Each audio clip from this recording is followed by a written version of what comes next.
So, good evening, everyone. So, other than our Australian lady, is everyone from US or any other places? US. All right. So, today I welcome you all to the Medbosavana Meditation Center. Can you all hear me? So, we'll have a discussion about Buddhism, Buddhist philosophy, and if you have any problems about the culture, about the tradition, or if you have any problems about the mind, you can ask those questions. Based on those questions, we can have a discussion. You have any questions?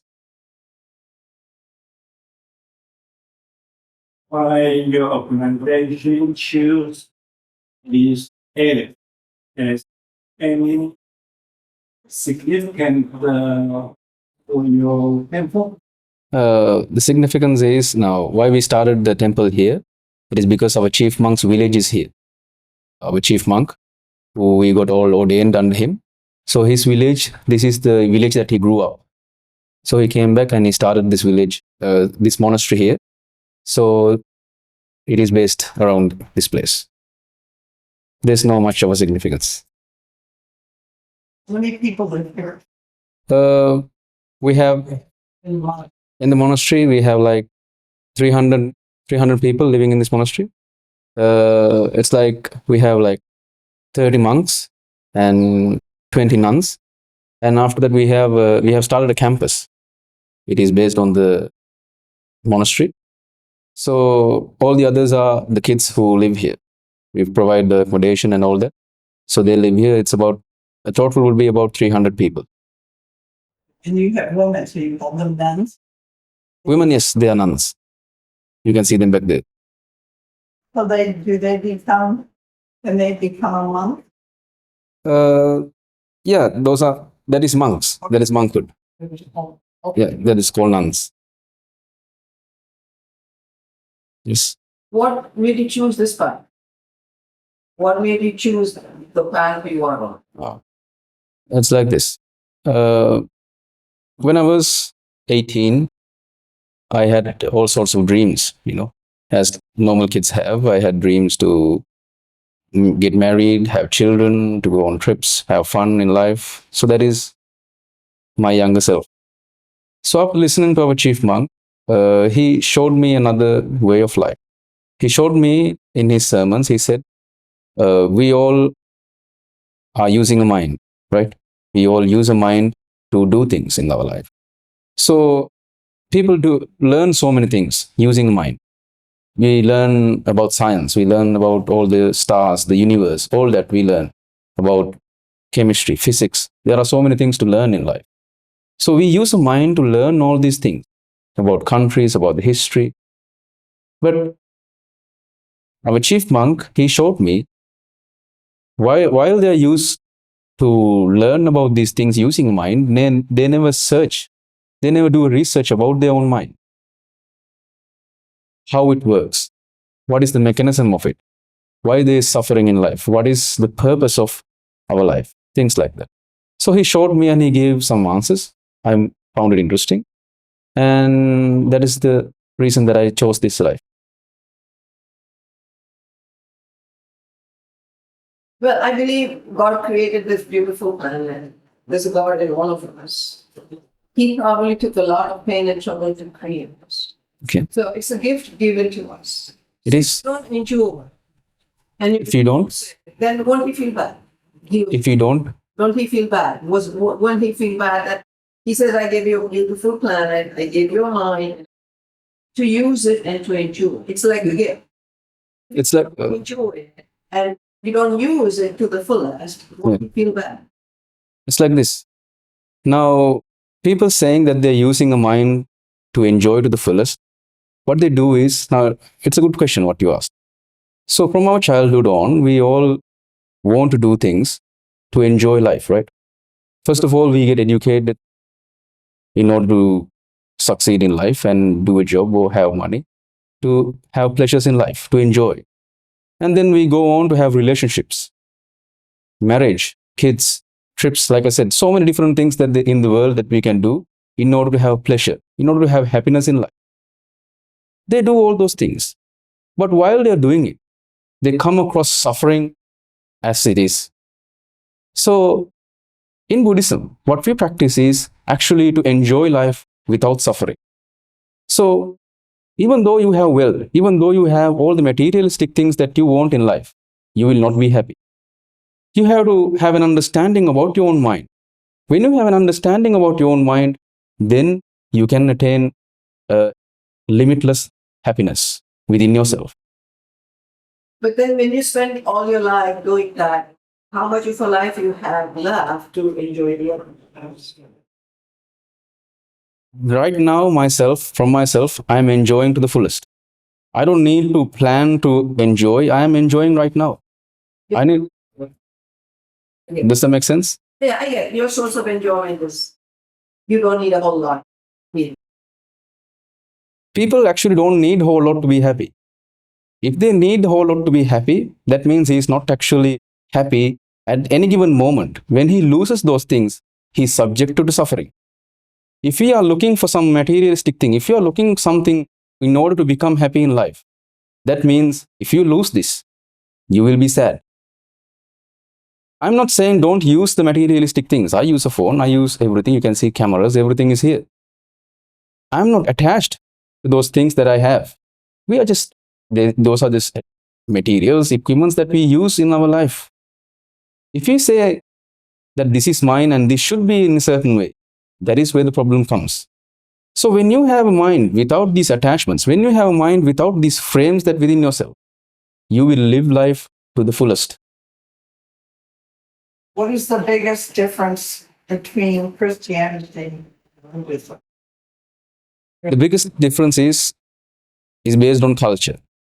You see, Jesus was, we know from the scripts that he was here like 2,500 years ago, right? So our guru, the sage in Buddhism, he was here like 2,600 years ago. So the initial teaching, the core teaching is all the same. But when it goes on, when the time goes on, they created a religion, and according to society, the traditions change. So the traditions are different. You know, as Buddhist monks, we wear a robe. Priests wear something else. The concepts must have changed. The way they do their life, where they go to it in their daily life, that is changed. But the core teaching is all the same. Yeah. Does Buddhism believe in Satyuga and Kali? Believe in? Satyuga and Kali, like Hindu believe. What is Satyuga and Kali? It's where everybody was very divine with all divine qualities and humans. And as they made more and more children, the divinity went down and more of the bad qualities came up. You all believe in that? Can you elaborate it more? I don't understand. Satyuga is a place where the humans had a lot of divine qualities. They were almost like gods. Okay. But as years progressed, that divinity went down and the bad characters started coming up. Does Buddhism believe in that? So it's like this. Buddhism also has a teaching like that, but it gives a hidden meaning. The divinity that we had when we were at the beginning, that we were like gods, and now we have demised into some place, it means about your own life. The hidden message is at the beginning, like a child, you were so happy with everything that you want to do in life. You don't have any attachment. Even, let's say for an example, when you were a child, someone comes up and give you a diamond. You don't have no information, you don't have no data, you don't have no value for this diamond. It is just a rock. You will play with the diamond. You will do all sorts of things with the diamond. You will throw it away. You will do so many things. But for us as adults, when we get a diamond, we try to protect it. We have given so many values to this rock that we have. We will lose sleep over it, thinking, okay, if someone breaks in, will he steal this diamond that I have? So that is what has happened. I'm not saying, now when we grow older, we have values, we have ideas, we have data.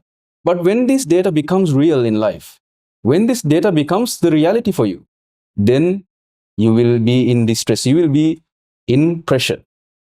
So the other question is, if adults had the innocence of children, would this be a happier planet? Yes, but in reality, that does not happen. No, if it's not enough, It's like this. Buddhism talks to an individual person. You trying to make this whole world peaceful is also an idea in your mind. So becoming peaceful within yourself, that can be done. But trying to make the world peaceful itself comes with the other side of it. This world runs in this dualistic nature. You have peace, you have war. You have white, you have black. You have tall, you have short. You have darkness, you have light. So there's two extremes in everything that we want. So if you want to make the world peaceful, it has the other side of it. If you want to do something into some extreme, the other side will come out at the same time. So what you can do is understand these two extremes within yourself. You can understand these two dualistic nature from within yourself. If you understand this, your mind will come to the middle. That is Buddhism. so the purpose of life is to break this circle, to keep a balance. The purpose of life differs to many people. So for someone, the purpose of life would be, they think that they want to do this, they want to do that. So in reality, there's no actual purpose in life. You can, according to society, with the data that you have collected, you can create a purpose in your life. So if there's a purpose in your life, let's say there's a person who wants to be a doctor, and his purpose is to be a doctor and treat patients. So when he achieves that, if he is purpose, if that is his ultimate goal, when he reaches that point, will he be satisfied with his life? No, because his mind is always working. He wants to do more. He wants to do more. So when he doesn't have that understanding about his mind, the purpose differs. So in reality, there's no real purpose in life. This is all a creation within your mind. What a human is born in, they have a mind that they want to, that we all have a mind that we work with. When you understand this mind that we work with, you will be liberated from it. Then you will be a free individual. You had a question? Well, I'm just trying to think of, what's happening right now Okay. in my life, and the bigger things and the smaller things, that like the flowers being changed.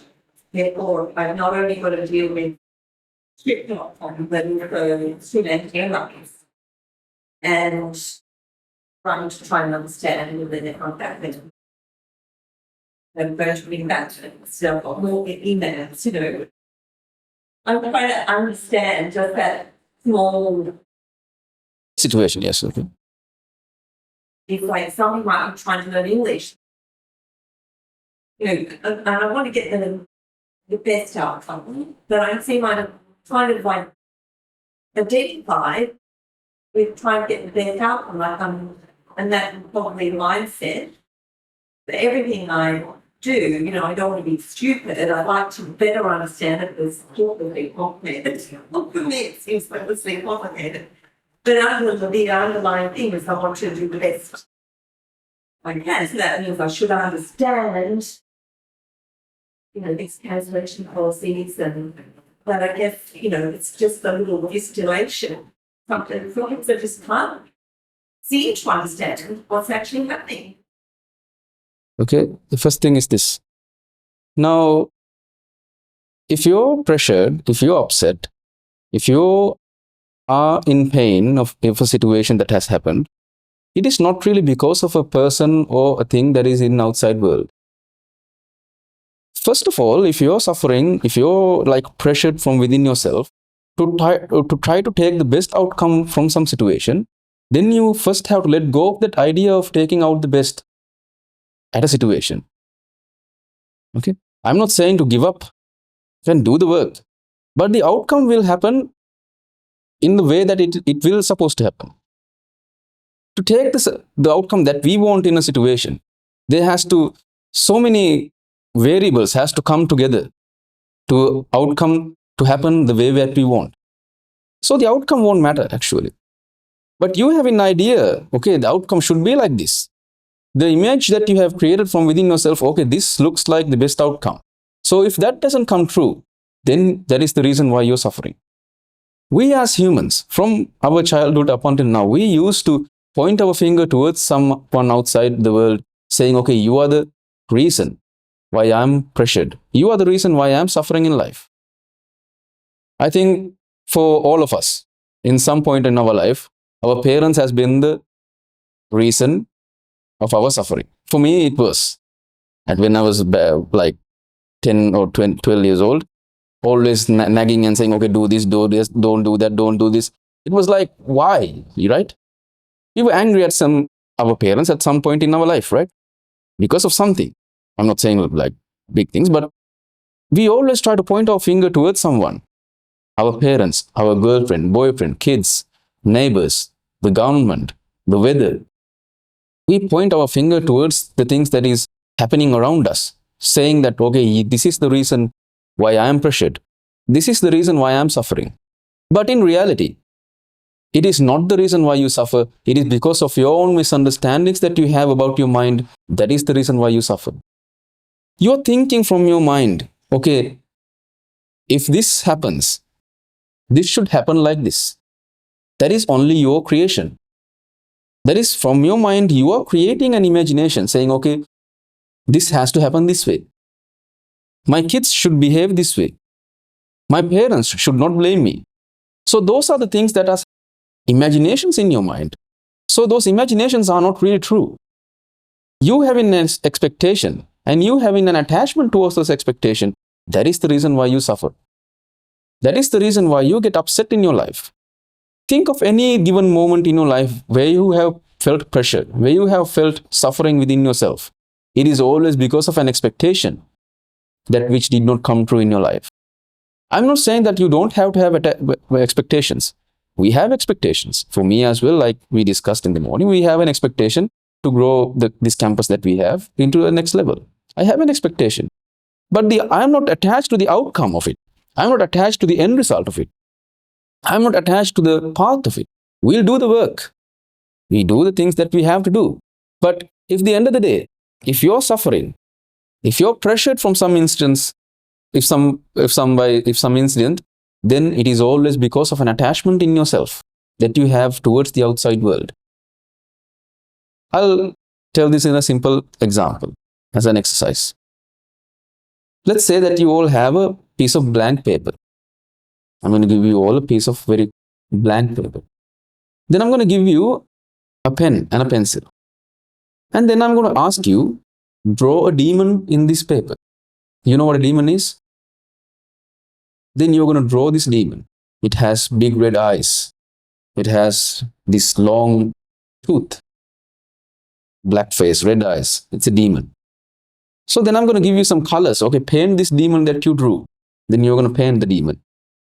Again with red eyes, and you're going to draw the demon. You're going to color the demon. And then I'm going to take this piece of paper that you drew and I'm going to show it to you and say, okay, be frightened looking at this paper. Be scared at this paper. Can you do that? Can you do that? Not as an adult, maybe as a child. Maybe as a child. As an adult, you can't be scared because you know that you are the one who drew this painting. Right? You know it is just a painting. But this exact same thing happened within your mind. Your mind creates certain pictures. It creates certain images. It has imaginations. You're the one who's drawing this demon. You're the one who's coloring this demon. But you don't have the understanding, okay, this is my creation, but you get attached to this demon. You get scared of this demon. You cry looking at this demon. You cry looking at these imaginations in your mind. So that is what is happening in all our lives. It is like when we look up at the sky, we can see the blue sky. Every day we see, when even now, if I can look up, I can see the blue sky. I can see it. It's very clearly blue. It is blue. But if someone takes off to touch this blue sky, will they ever reach this blue sky that we all see every day? No, right? There's no like a wall that says, okay, this is blue, okay, I can touch it. And that it never happens. So We as people looking up in the sky and seeing, okay, there's a blue sky, but it is really not there. It is an illusion. The imaginations in our mind is also an illusion. You think it is to be real. When your imaginations become the reality, then all the problems in your life starts to rise. You will feel pressure. You will feel suffering in your life when those imaginations come true. I will give you a little bit more in this. The purpose of a cup. What is the purpose of a cup? Whatever you make it out of it. I can drink water. I can store water. I can do things like that. What would be the purpose of a car? Car? Yeah, a vehicle.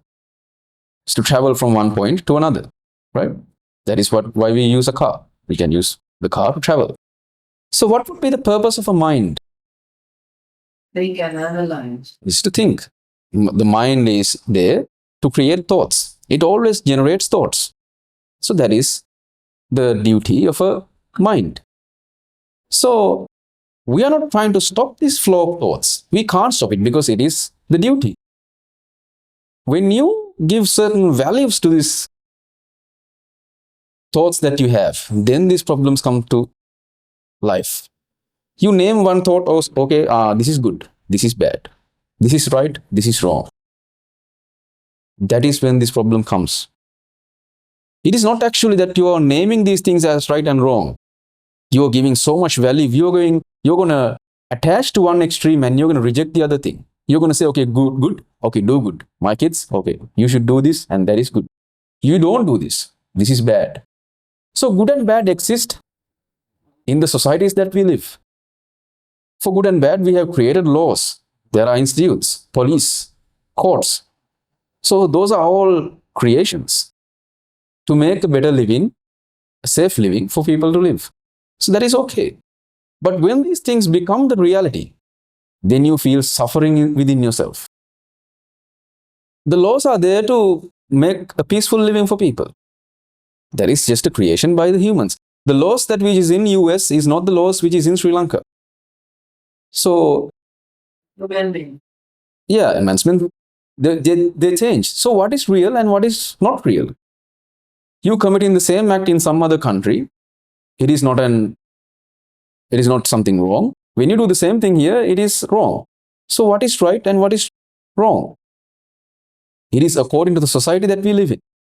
When you live in US, the things that which are known to be true and good in there, sometimes they differ when you come back to like the southern east province, right? When you come to India, Sri Lanka, countries like that, it's like completely two different things. So what is right and what is wrong? You can't really say that, right? If your conscience bites you, it's wrong. That's the way I see. Sorry? If your heart says you did something wrong, Yeah. If your heart says you did something wrong, so it's like this.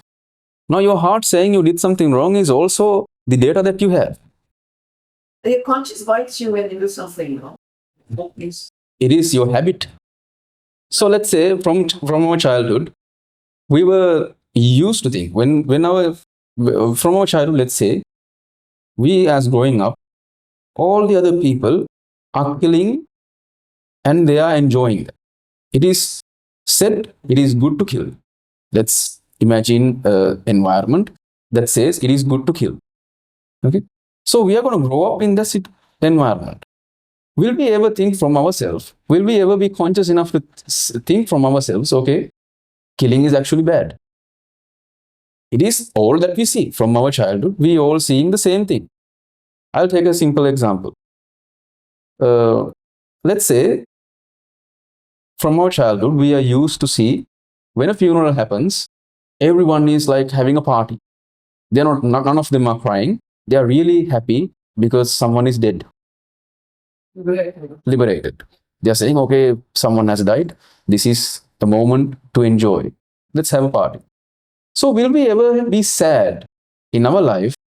If that is all that we have seen in our life, will we ever be sad if someone dies? No, because we are used to, from our childhood. So if I give an example from myself, My grandfather died when I was like maybe 10. I was like 10. My grandfather died and all of them were crying. I tried to cry, but I couldn't. Then I fake cried. Not to deceive people, but to like, be part of the yeah, be part of the crowd. That is how we train ourselves with the situations that has happened. I can remember it very clearly. I tried to cry, but I couldn't. Right? I wanted to cry. I look around, people are crying. I was like left out of the crowd. I was thinking, okay, I have to do. It is not to like deceive people, but I faked it. Like I did. I didn't. I can remember I did it. But that was not really because I was sad. But when we grow older, we get engaged with this crowd. We really believe from ourselves these imaginations. Okay, someone has passed away. I should feel sad. I must be sad. Or otherwise, it is like you have a problem with someone. The society will judge you. Okay. When you lose your parents, if you don't feel anything, the society will also judge you. But there are also people who feel sad. They just don't cry. Doesn't mean. Yeah. But they are sad, right? Of course. So it is just a habit of people. That also you can understand when you have an awareness about your mind. That process, you will see it clearly. When you go to a hospital, when you take an X-ray, you will see your bones from this X-ray. But from the naked eye, you can't see bones of a human.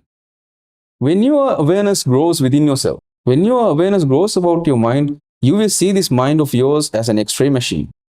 You will see it through and through. You will see it very clearly. But some attachment is good, isn't it? It's like this. Attachments, Not a materialistic thing. You have to get attached to your heart and your mind to keep you clean. no, you don't have to. No?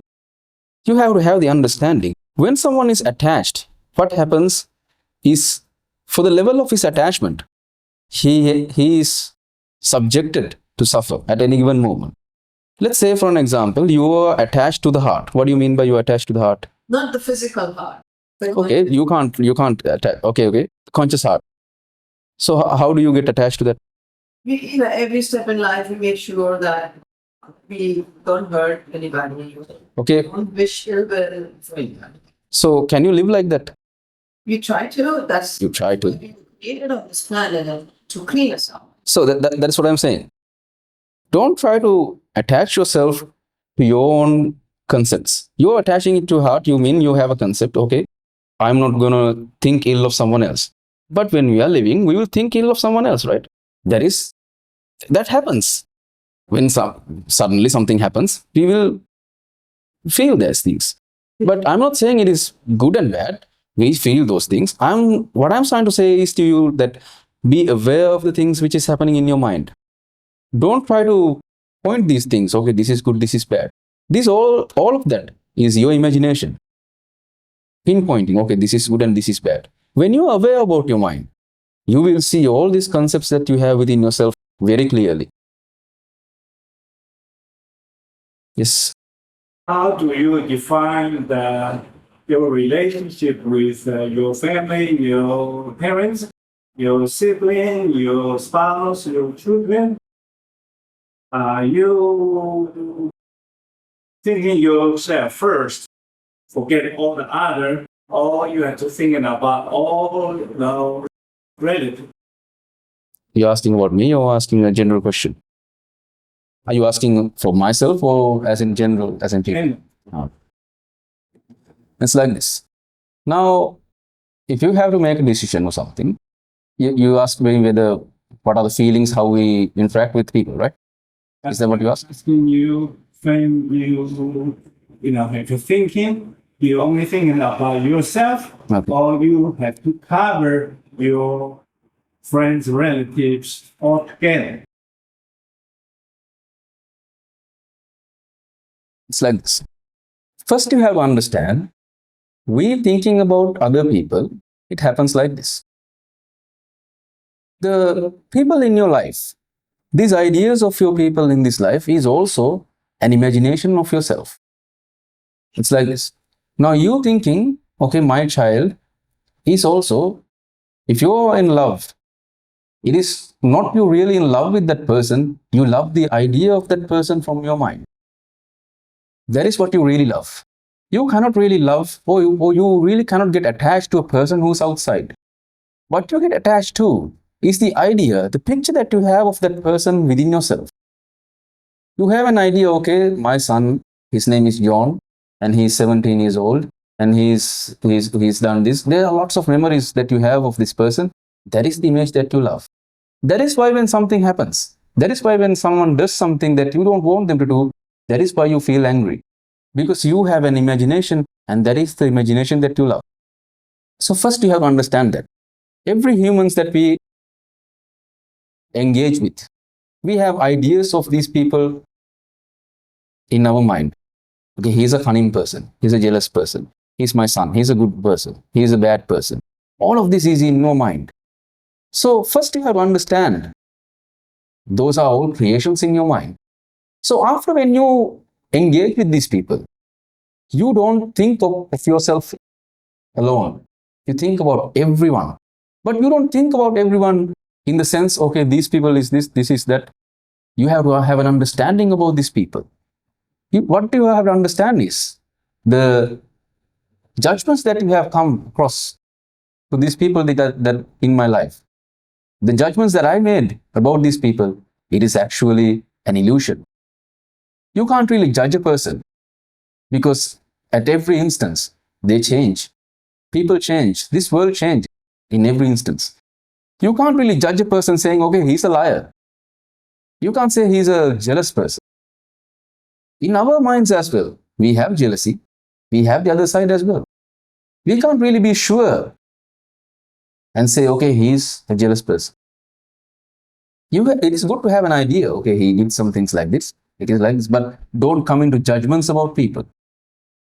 With that idea in yourself, when you collaborate with these people, don't think about only yourself, think about every one of them.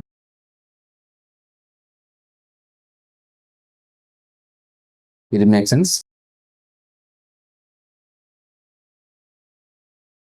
That one of the high-ranking monks in last century, and he married in Japan with a Japanese girl, and there was 2 children.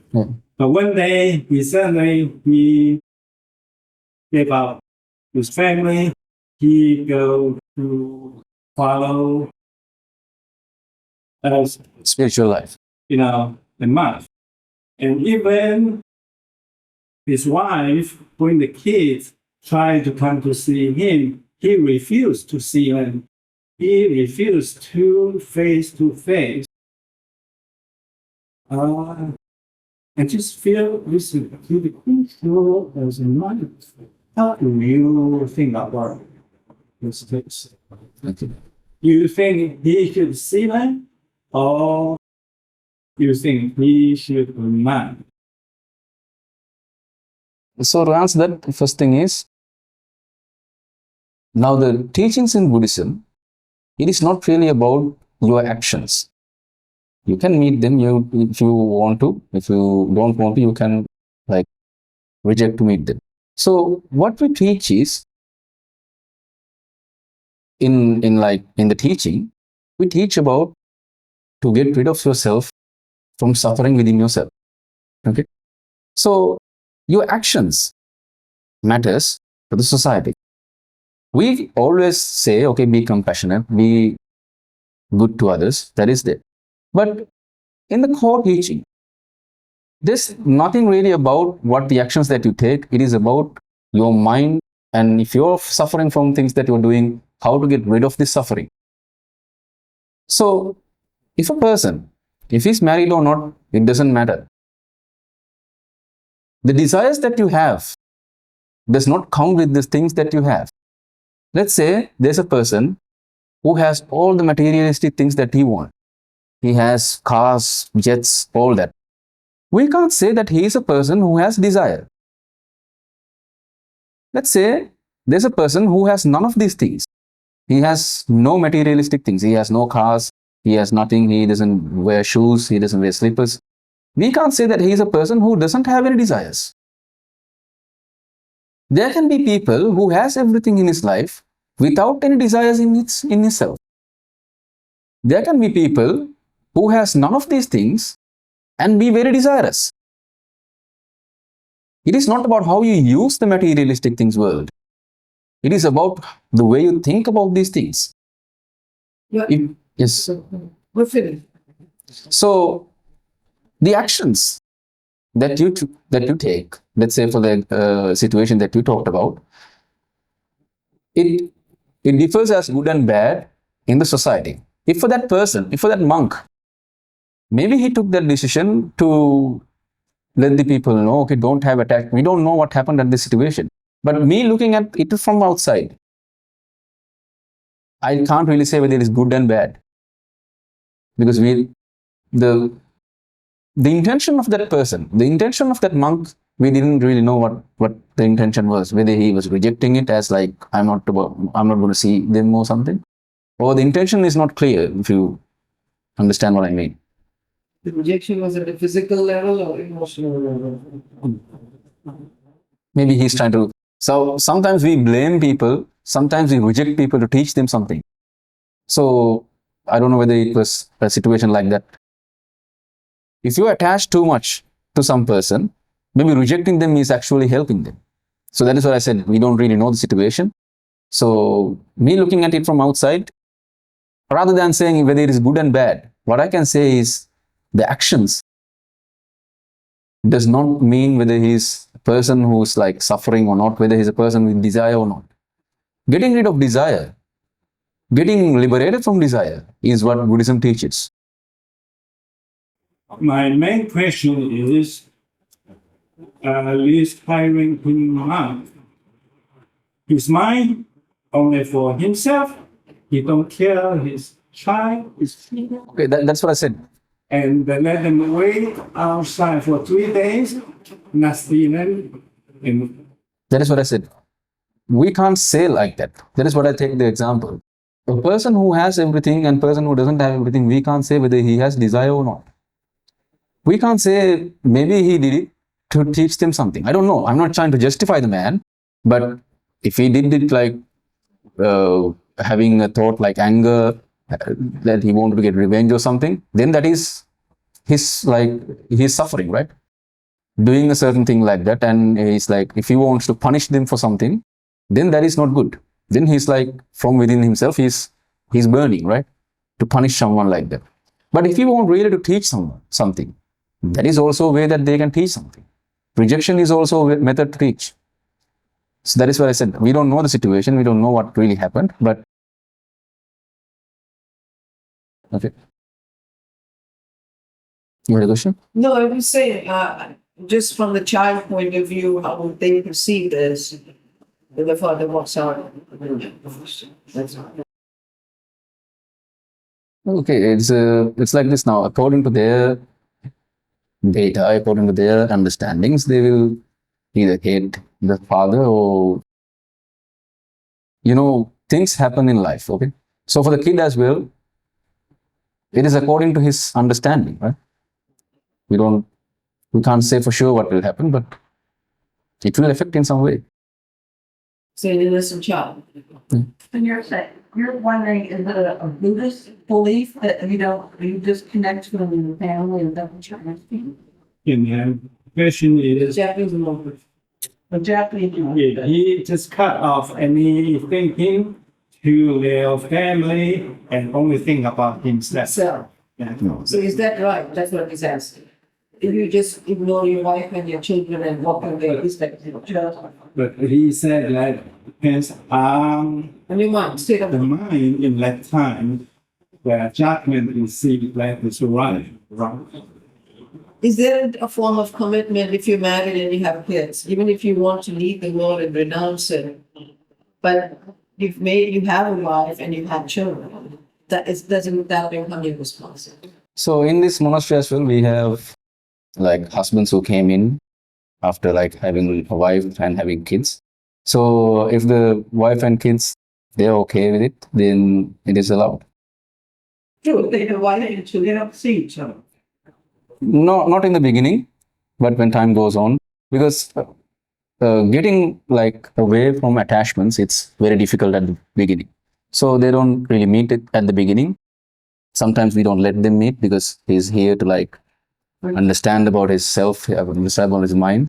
So when time goes on, they have the connection. No problem. But it's the same thing a woman did it. After getting married, she just walks out, leaving her husband and the children. It's not perceived the same way. Yeah, it is. It is not perceived in another way. It is the same way.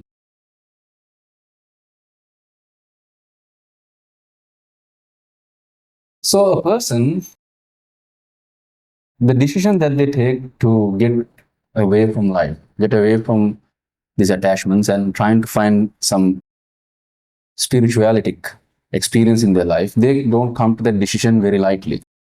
It is a hard decision to take. It is not easy to let go of everything that you know, let go of your family, let go of everything that you have accomplished, your name, your fame. It is not easy to let go of all that things. People make that decision because they really want to attain something. They really want to search for this happiness that they talk about. So at the beginning, it might be some hard for some people. It is sometimes it is not that hard for people. So it is always about understanding your mind. If you have no understanding about the process of this, your attachments, your desires, then you will suffer no matter what you have in life. You might have all things, but you will ultimately suffer in life. As one single incident is enough for you to suffer in life if you don't have an understanding about it. Isn't a little suffering good for you? It's like this. Because you're suffering, that is why you want to search for something else. Let's say you are not suffering at all in life. You don't feel any suffering, you don't feel any pain. There's no need to search for happiness, right? You're searching for happiness because you suffer. Little suffering is like this. You can't define, or okay, let's say this is little suffering. That is big suffering. If you have suffering within yourself, that means you have not understood your desires. If you have not understood your desires, those desires can make your mind go to extreme and say, okay, commit suicide. That also can happen. If you have not understood these ideas in yourself, it can go to that extreme as well. Suffering brings out compassion, isn't it true? For others. Yes. Yes, it does.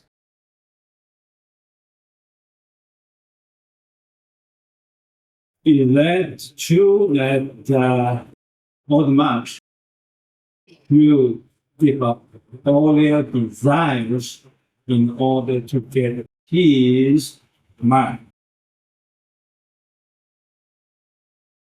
Giving up desires. How do you think that happens? Now, let's say for today, I'm saying, okay, as a monk, from today on, I'm going to let go of all of my desires. Can you do that? I'm not going to be desirous about anything. Can you do that?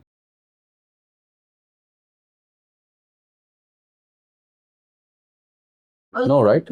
Yeah. Because you might give up the things as like big things. You don't need a car, you don't need a job. Those are like major things that you see. But wanting to drink a cup of tea, nice cup of tea, that is also desire. Silonte. Yeah, Silonti, that is also desire. So you can't really come in and say, okay, I will not have any desires. You wanting to get some good sleep, that is also desire. You want it, right? So you can't really say, okay, I'm going to be a person who has no desires from tomorrow. You can't do that. But what you can do is, you can try to understand the desires that you have. Getting rid of desires happen automatically within yourself. You can't forcefully tell your mind, okay, don't have desires. You can understand your mind, and then you will see, okay, the desires that I have is also a creation of my mind. It is not really there. I don't really have desires about the outside world. You have created desires. Because of your own misunderstanding, you don't see it. You try to do so many things. You try to forcefully say, okay, I will not have desires in order to get peace. I'll give you an example. You see this water in this glass. Imagine this water is your mind. Your mind is always like this, shaking. You saying, okay, at some day coming in and saying, okay, I'll be a person who has no desires and I'll be like this. And he's trying to do things. He's trying to forcefully do things.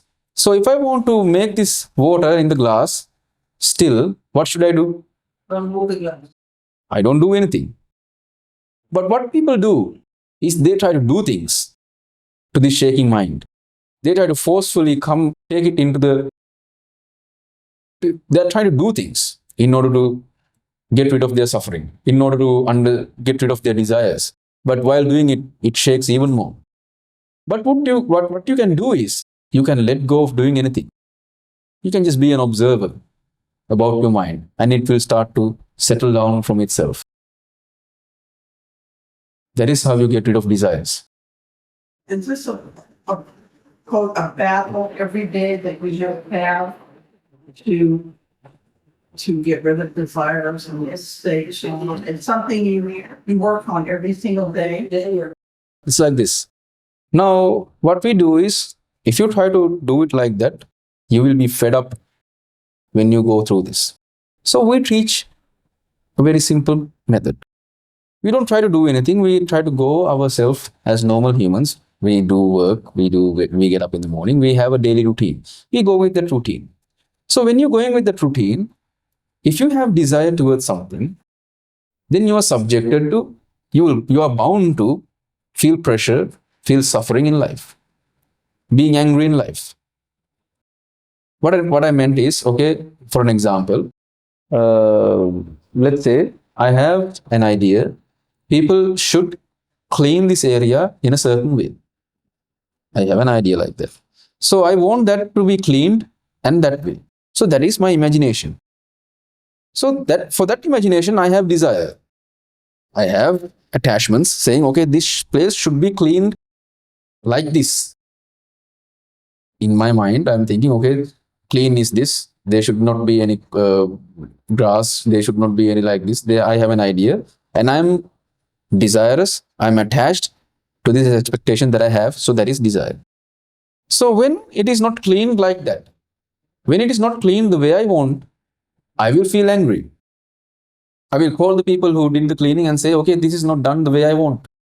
Why is it like this? If I am burning from within myself, then at that moment, you do the war within yourself. What is the war that you do? Normally what you do is you blame the people who did the cleaning. Why is it not clean like this? What is this? This is not clean. Cleaning should be done like this. While saying that, if you're burning from within yourself, then the problem is not really with the people who has cleaned the area. The problem is with your mind. It is with the way that you think. So that is the battle that you have to do. When you go on in your life, for you as well, let's say when you go back to your country, you are working in some place, if you're pressured, if you're angry at someone, if you're sad about something, it is always because of an expectation that you have. So the expectations comes from your mind. This expectation that you yourself has created. You are the creator of this expectation, and you are the one thinking, okay, this is the reality. What's wrong with being angry that it wasn't done correct? It is like this. Now, being angry about something is okay. We can blame the people and say, okay, this was not done in a certain way. This should be happening in this way. But if you're burning from within yourself, then you're suffering from life. Isn't it? When you're angry, you can use the anger the way you want. Anger is also an emotion. You can use the way you want it. You are not used by the anger. You will use the anger the way you want. So anger is not the problem. You burning from within yourself, that's the problem. When anger comes, if you're not aware about that, if you can't understand that, this anger will generate to revenge. This anger can go to an extreme to kill people, to harm others, to harm yourself, to harm the loved ones of yours. So that is the problem of anger. If you're burning from within yourself, there are people who has got angry about a situation and they're suffering from their life for 20, 30 years. I have met some people like that. A single incident that they could not understand that they are really suffering from their own imagination. So that anger can make you suffer for a long time in life. If you understand that, what you have to understand is the reason you are angry is not the person who's outside your own imaginations. So don't be controlled by anger. You can control the anger that you want. So is your wish that everybody should become a monk? No, everyone can't become a monk. That will not happen. Wow. That will not happen. That's it.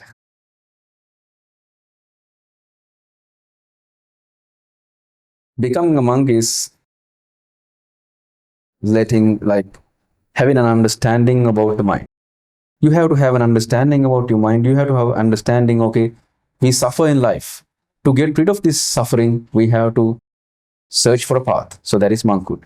Not only in Buddhism, in other religions as well. They go to the places, they're now becoming a priest, becoming a father. They do that in order to attain enlightenment. We call it nirvana in Buddhism. Some people call moksha, heaven, lots of different names. But people, the majority of the people, they don't really understand this concept saying, okay, I'm really suffering from my mind.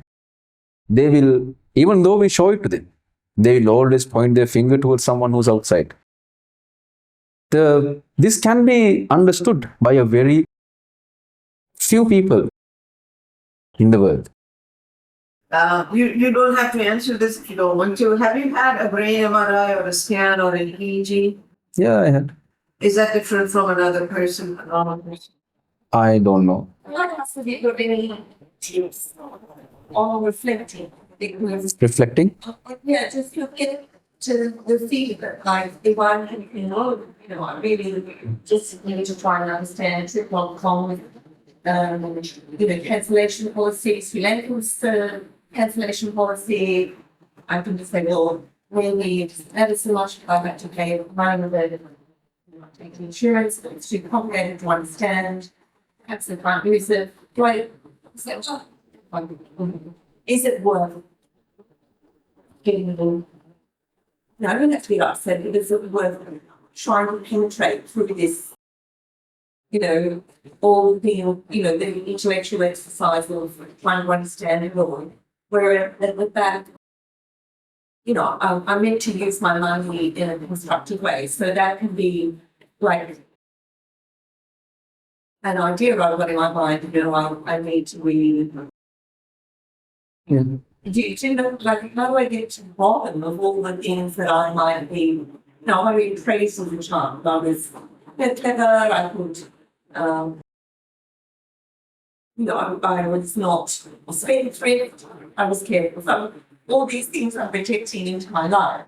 Oh, okay, so let them do what they want. How do I reflect beneath all the ideas I'm projecting? I'm this child or something. What's this situation, like, I can say, well, I don't want to suffer like this. This is not what really.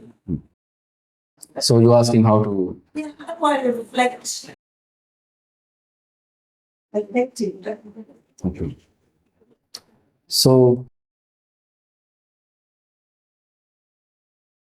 in any given moment, in any situation that you face in your life, like I said before, if you're pressured, if you're feeling pressure about some situation that you face, it is always because of you wanting something and you cannot have it. So you wanting something is also created in your mind. It is not really about the work. It is not really about all this, like you said, the paperwork that you have to do, the intellectual focus that you have to do. You can do all the work. There's no problem. You can do the work. You can teach the kids right and wrong. That's okay. That is the society that they live in, right?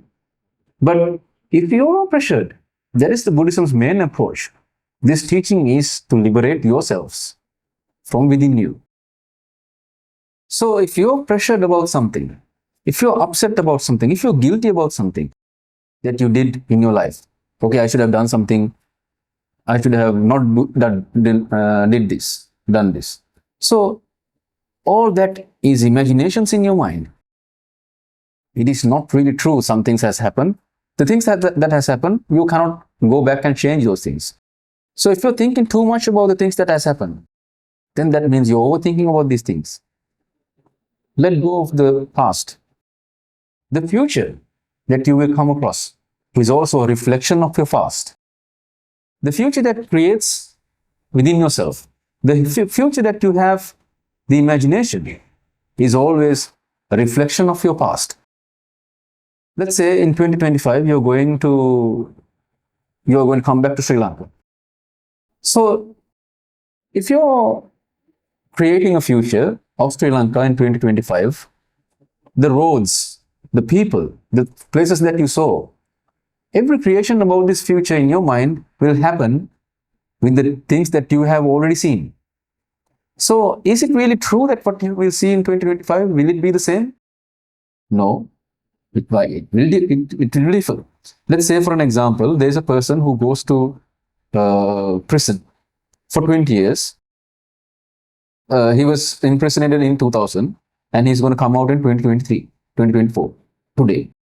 So he doesn't know anything about the outside world. He doesn't have any TVs. None of them will say anything about about the world.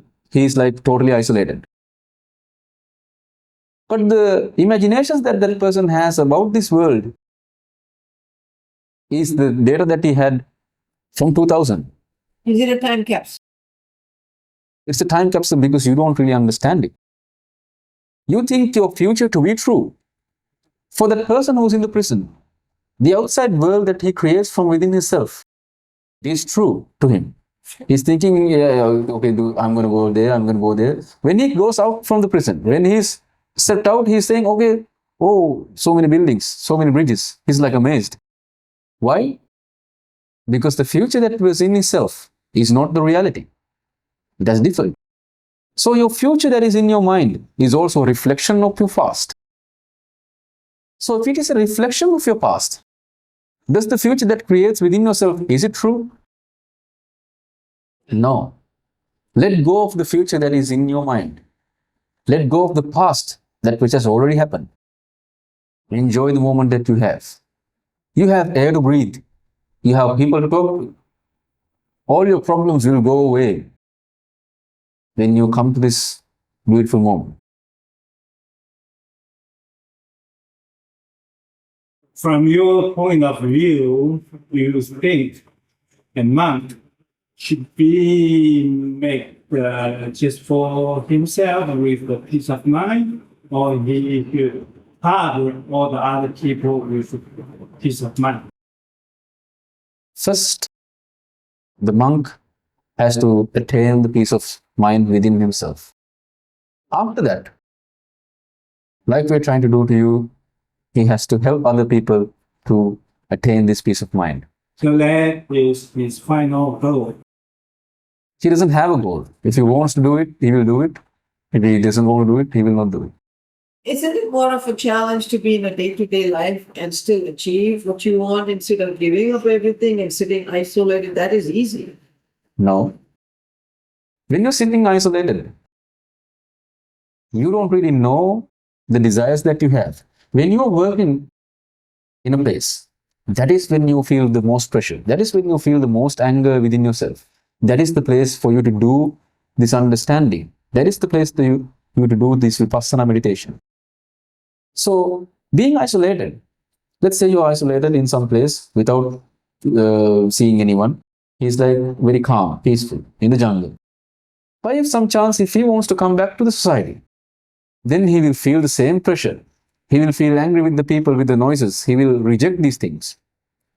Every sage that there was who got enlightened, they got enlightened in the society. Jesus, Buddha, everyone.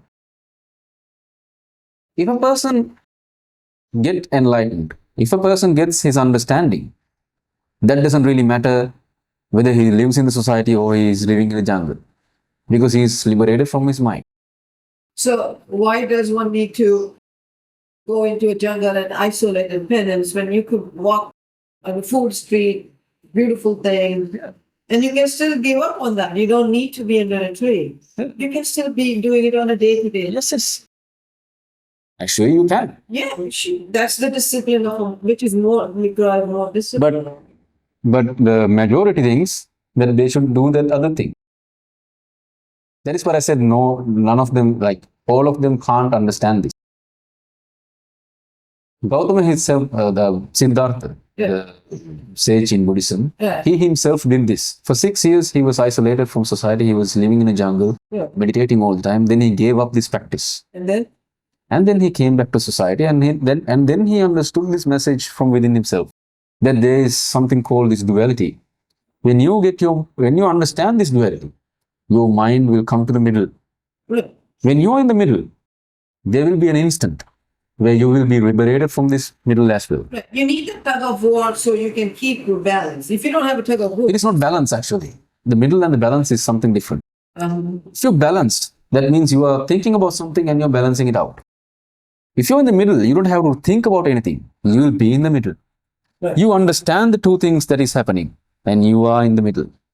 When you live like this, when you practice this for some time, you will be vanished from this middle as well. And that is called enlightenment, that is called nirvana. A person without ego. sure. Humility is not accepted in all societies. What? Humility is not accepted in all societies. Okay. Questions? No more questions? I will go on like this. My name is www. What, when, why. That's good to ask questions actually. That is the way to understand something, right? Just you gave the example, you might want to grow university and put motivations for that. It's actually important to create goals within your life, or if you're aware of it, you just let go and see what comes. Like I said, having goals is also something that I have. I have dreams, I have goals, I have targets, I have all those things. And I do the work as well. A person without desire doesn't mean a person that is lazy. He's not a person, okay, I don't have anything to do, I have let go of everything, and I'm gonna be sleeping all day. No. A person without desire is a person who's active to the 100%. He'll be actively helping everyone. He doesn't have any trainings about this lust and laziness. He doesn't have anything like that. He will be a totally active person. He will do the work. He will dedicate his life to other people. But the end result is something that happens the way that it happens. Like I said, for end result to come true, there are so many variables that come accordingly. Then the end result that I want will come true. Have you gotten your blood test done for different hormones like dopamine, endorphin, serotonin?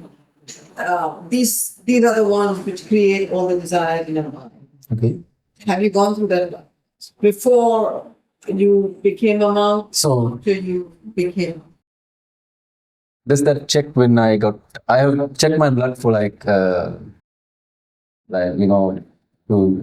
check the level of sugar? Does that count? No. That's what you're saying. We're all different because of different hormones. No. The hormones create balance.